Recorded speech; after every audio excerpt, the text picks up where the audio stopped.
ખેડૂતો ડીઝલ લેવા માટે પેટ્રોલ પંપોની લાઇનમાં ઊભા છે તેવામાં આ મામલાને લઈને અત્યારે જૂનાગઢમાં કોંગ્રેસના નેતાઓ પહોંચ્યા હતા બળદગાડું લઈને કલેક્ટર કચેરીએ અને ખેડૂતોની શા માટે આવી પરિસ્થિતિ ઊભી થઈ છે તેને લઈને ઉગ્ર રજૂઆત કરવામાં આવી હતી। તેવામાં આ સમગ્ર મામલાને લઈને કલેક્ટરને શું કહ્યું હતું કરશનદાસ ભાદરકા બાપુએ તેની વાત કરીશું આ વિડીયોમાં। વૈષ્ણવજન તો તેને કહીએ જે પીડ પરાઈ જાનાને રે। નમસ્કાર, નવજીવન ન્યૂઝમાં આપનું સ્વાગત છે। હું છું જયંત દાફડા।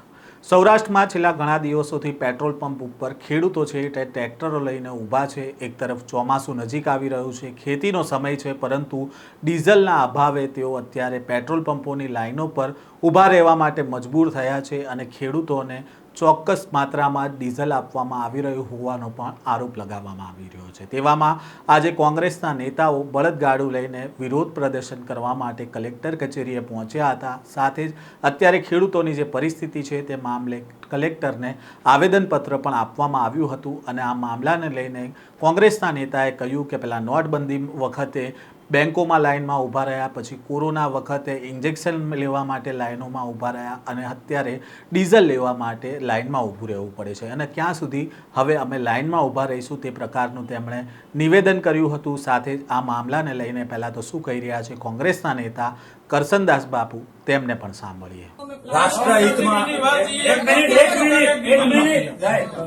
રાષ્ટ્રહિતની વાત એ છે કે ગવર્મેન્ટ એની મર્યાદાઓ ને ઢાંકવા માટે આ ખરેખર તમારા માધ્યમથી ગવર્મેન્ટને પહોંચાડજો કે ગામડાના ખેડૂતો મૂર્ખા નથી, આંતર વિગ્રહના બીજ આ સરકાર પોતાની મર્યાદાઓને ઢાંકવા માટે રોકી રહી છે।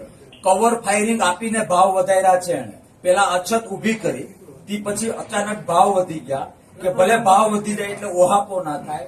આ ક્યાંક ને ક્યાંક પોતાની મર્યાદાઓ સાચવવા માટે ગુજરાતના દેશના લોકો અને ખેડૂતોને ગુમરાહ કરવાની છે।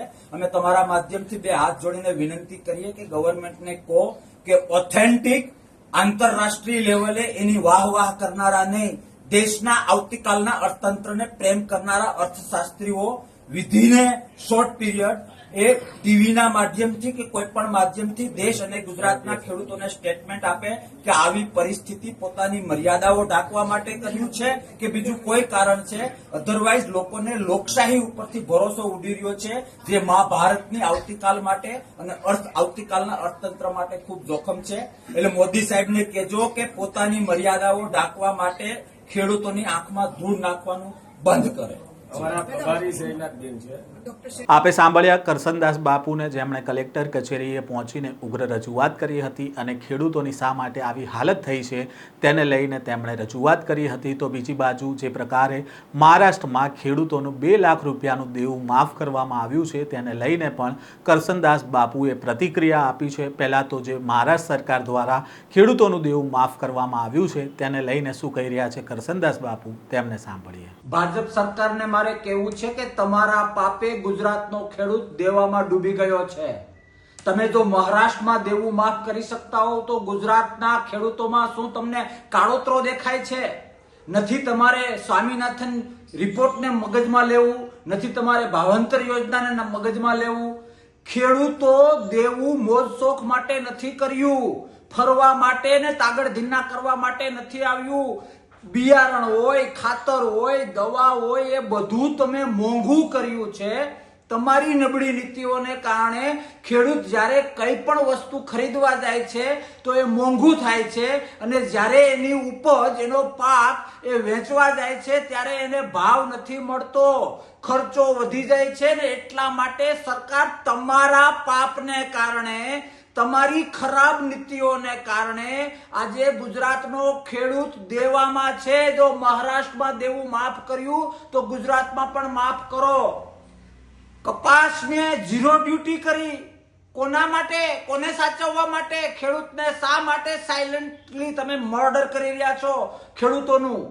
તમને ખબર છે 56 લાખ ખાતેદારો છે ગુજરાતમાં, એને ઇન્ટુ 4-5 કરીએ, એક કુટુંબમાં કેટલા સભ્યો હોય એટલું તો ગણતા શીખો। તો અડધું ગુજરાત ખેતી સાથે જોડાયેલું છે અને તમારા બજેટમાં સિંગલ ડિજિટ હોય છે ખેડૂતો માટે અને ખેતી માટે.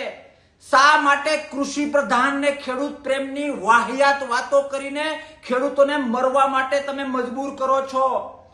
તમે પ્રાંતવાદને, દેશમાં સમાનતાની વાતો કરીને પ્રાંતવાદને ક્યાંક ને ક્યાંક પોષી રહ્યા છો.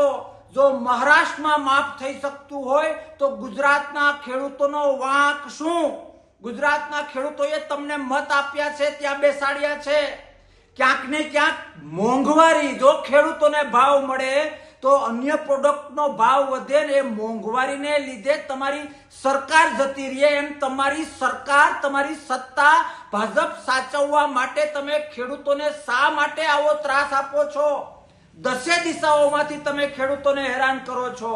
અભ્યાસ કરો, ખેડૂત, ખેતી અને ગામડાનું મહત્વ સમજીને જે રીતે મહારાષ્ટ્રમાં દેવું માફ કર્યું એ રીતે તત્કાલ અસરમાં ગુજરાતનો એક ખેડૂત ઈચ્છે છે કે એનું પણ દેવું માફ કરો.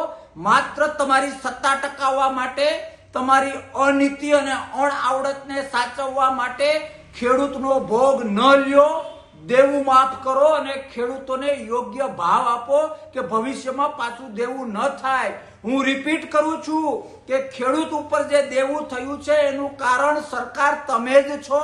તમે જ બધું મોંઘું કર્યું છે અને સામે ખેડૂતને ઉપજના ભાવ નથી આપ્યા. એ તમારા પાપને લીધે ખેડૂત દેવા નીચે ડૂબ્યો છે અને બચાવવો એ તમારો ધર્મ છે.